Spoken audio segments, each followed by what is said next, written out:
સ્થાનિક સ્વરાજ્યની ચૂંટણીઓમાં વડોદરા જિલ્લા પંચાયતમાં ભારતીય જનતા પાર્ટીનું બુલડોઝર ફરી વળ્યું છે, જેમાં જિલ્લા પંચાયતની 34 બેઠકોમાંથી ભાજપને 32 બેઠકો અને કોંગ્રેસને 2 બેઠકો મળી છે. તો હવે સત્તાધારી પક્ષ ભારતીય જનતા પાર્ટી દ્વારા 5 હોદ્દેદારોના નામોની સત્તાવાર જાહેરાત કરવામાં આવી છે, જેમાં પ્રમુખ, ઉપપ્રમુખ, કારોબારી ચેરમેન, દંડક અને પક્ષના નેતાના નામની જાહેરાત કરવામાં આવી છે. ભાજપે વડોદરા જિલ્લા પંચાયતના પ્રમુખ જ્યોત્સના રબારીના નામ પર મહોર લગાવી છે. તો આવો જાણીએ સમાચાર વિસ્તારથી. નમસ્કાર, જમાવટ સાથે હું છું પાર્થ.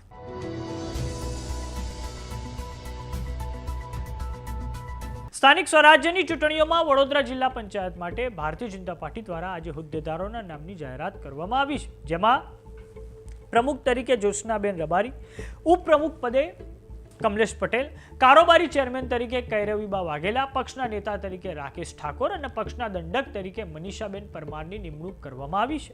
વડોદરા જિલ્લા ભાજપના કાર્યાલય ખાતે આ હોદ્દેદારોના નામની જાહેરાત કરવામાં આવી હતી. વાત કરીએ પ્રમુખ જ્યોત્સના રબારીની, તો તેઓ કરજણની ચોરંદા બેઠક પર બિનહરીફ જીત્યા હતા. ઓબીસી મહિલાને પ્રમુખ તરીકે જાહેર કરવાના હતા, જેથી 4 જેટલી મહિલાઓ રેસમાંથી. જોકે પ્રદેશ મોવડી મંડળ દ્વારા જ્યોત્સના રબારીના નામ પર હવે મહોર મારવામાં આવી છે. તો હવે આ સમગ્ર મામલે પ્રમુખ જ્યોત્સના રબારી, ઉપપ્રમુખ કમલેશ પટેલ અને કારોબારી ચેરમેન કૈરવીબા વાઘેલાની પ્રતિક્રિયા સામે આવી છે. આવો સાંભળીએ તેમણે શું કહ્યું છે.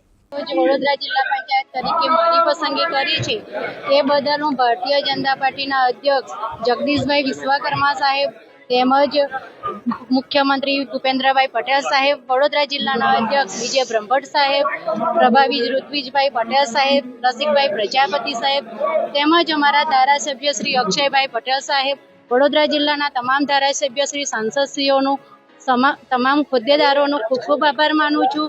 વડોદરા જિલ્લો વધુ વિકસિત થાય તે માટે હું જિલ્લા પંચાયતની ટીમ સાથે કામ કરીશ. જય હિન્દ, જય ભારત.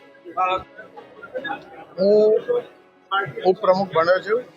હવે અમારી 32 જણની ટીમ સાથે લઈ અને સાથે ચાલીશ. અને બીજું, ભારતીય જનતા પાર્ટીએ જે અમારી પર વિશ્વાસ મૂક્યો છે એમનો ખૂબ આભાર માનું છું. અમારા ધારાસભ્ય શ્રી બધાનો આભાર માનું છું. અને ખૂબ સારી રીતે જે કામો બાકી છે જિલ્લા પંચાયતના એ આ સાથે લઈ 32ની ગ્રાન્ટ વપરાય એ રીતનું આયોજન કરી અને કાર્ય કરીશું. જિલ્લાના સંગઠન, અમારા લોકલાડીલા ધારાસભ્યશ્રી અને જનતા બધાએ મારા પર આજે વિશ્વાસ દાખવ્યો છે, એના માટે હું ખૂબ ખૂબ આભાર વ્યક્ત કરું છું. અને તેઓએ જે મારા પર વિશ્વાસ દાખવ્યો છે એને પૂર્ણ કરવા માટે હું બાંહેધરી આપું છું. આ પદ આપ્યું છે એ બહુ મહત્વનું છે જનતા માટે, જનતાની સેવા કરવા માટે.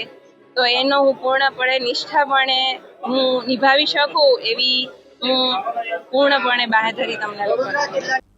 વડોદરા જિલ્લા પંચાયતના તમામ હોદ્દેદારોની પસંદગીમાં ધારાસભ્યોનો હાથ ઉપર રહ્યો છે, જેમાં કરજણના ધારાસભ્ય અક્ષય પટેલ, ડભોઈના ધારાસભ્ય શૈલેષ મહેતા અને વાઘોડિયાના ધારાસભ્ય ધર્મેન્દ્રસિંહ વાઘેલાનો હાથ ઉપર રહ્યો છે.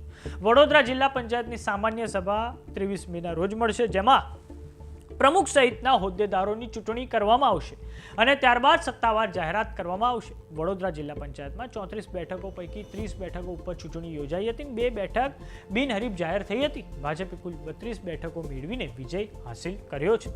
તો સમાચારોમાં અત્યારે બસ આટલું. જોતા રહો જમાવટ. જો તમે અમને યુટ્યુબ પર જોઈ રહ્યા તો સબસ્ક્રાઇબ કરો, જો તમે અમને ફેસબુક પર જોઈ રહ્યા તો ફોલો કરો. સાથે જ અમારી વોટ્સએપ ચેનલ આવી ગઈ છે, જોઈન કરવાનું ના ભૂલતા. નમસ્કાર.